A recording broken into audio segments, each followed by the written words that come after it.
So today I'm talking about mantles. Now, they're not the coolest of moves. I love them, but they're not going to get people's attention, especially non-climbers, like a dyno. Dyno, you make a lot of progress in one quick, explosive move. In a mantle, you're often slowly thrutching your way into position for a while, even when you're climbing it quite well. Never mind when you're flailing, just about staying on the wall for minutes at a time. So, what are the hardest mantles in the world?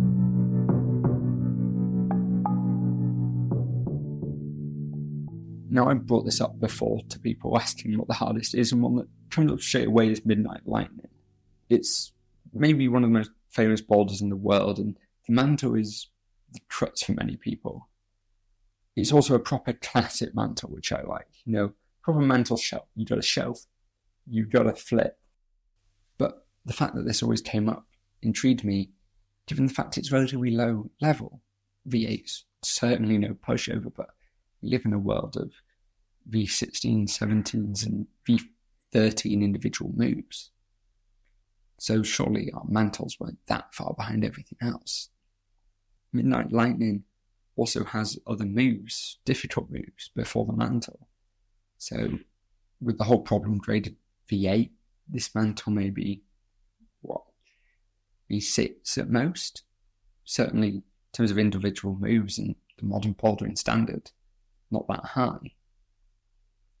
Now, another thing that's not that high in terms of modern standards is my subscriber count. But given 97% of you watching aren't subscribed, it'd be nice if we could push it up a little bit.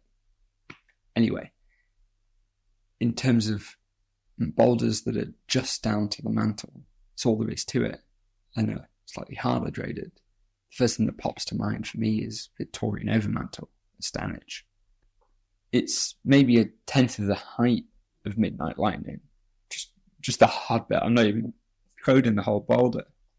But maybe it's one of the hardest of this pure flipping edge mantles going.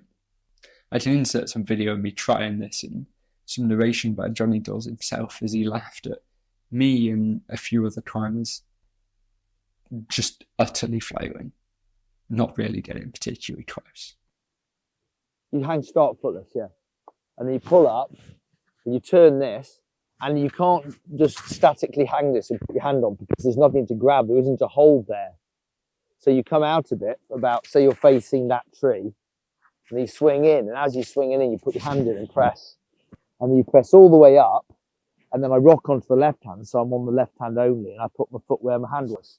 So it's like a campus move, really. A mantle campus move. This includes us trying the footless flip. This includes us trying the footless flip method. Footless flip method.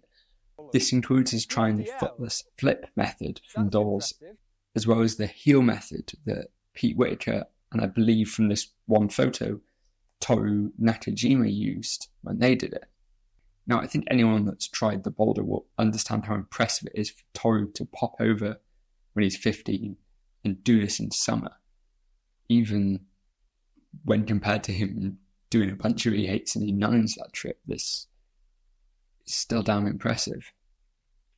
Now, 7C plus is hard, especially in this style, which highlights some issues with grading, but skipping over that, what about at the top level, in the high 8s? Well, dirt grows the flowers is another common suggestion. 8C is pretty top level, and it seems like the mantle is the crutch for most ascensionists. But I think this also highlights the weirdness of graded mantles in particular. I've seen it generally given 8A or 8A plus in isolation, but that means to warrant 8C you must have at least 8B climbing into it. However, I think this style of steep moves on crimps is much more high percentage, more dialable than this weird non-hold mantle at the end. It seems relatively low percentage, especially once you're a bit tired.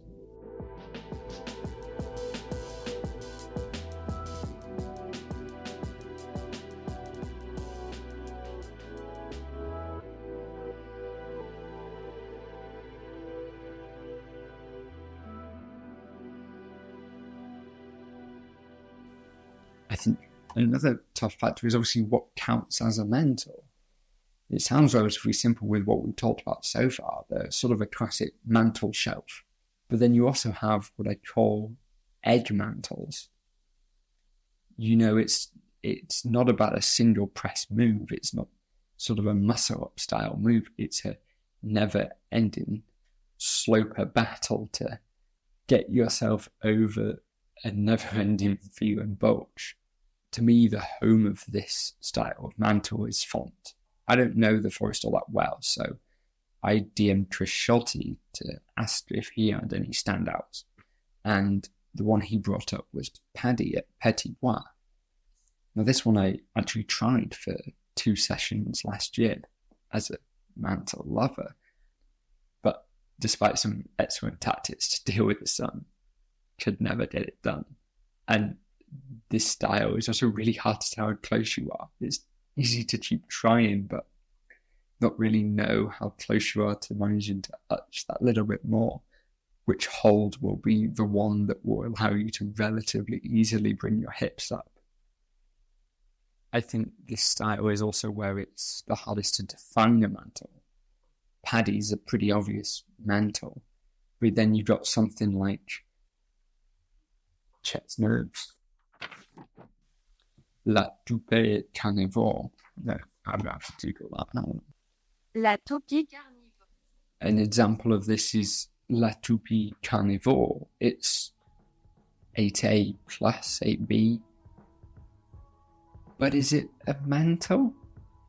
It's hard sloper climbing, and then certainly a mantle at the end, but by the time he flips his hand, it seems like most of the hard climbing's over. But the bit up to the hand flip is kind of a mantle with his high right foot. I'm sure that Font has more hard mantle-ish moves than anywhere else. But where do you draw the line?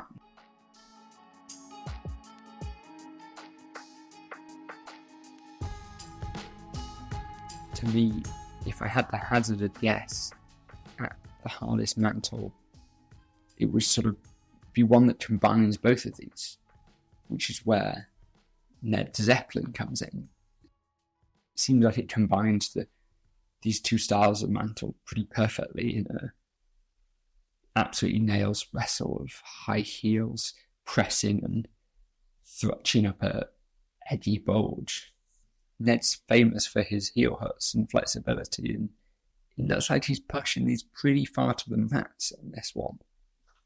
It's given the relatively lowly grade of 8A, but it hasn't seen any repeats, which I think should tell you quite a lot.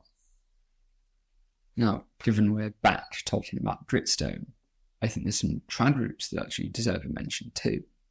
While Harder Faster may not have a mantle that in physical difficulty can compare to some of these other ones, I have no doubt that this is one of the hardest to actually do as part of doing the route.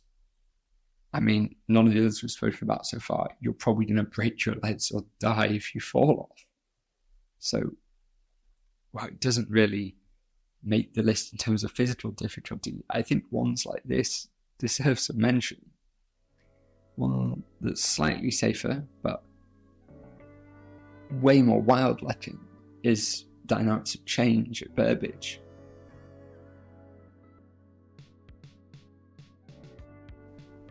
It just looks ridiculous. I don't think I can add anything to that. Not long after this, Pete made the second ascent of a different route, a little peculiar, at the Roaches, and called it the hardest that he climbed to that point.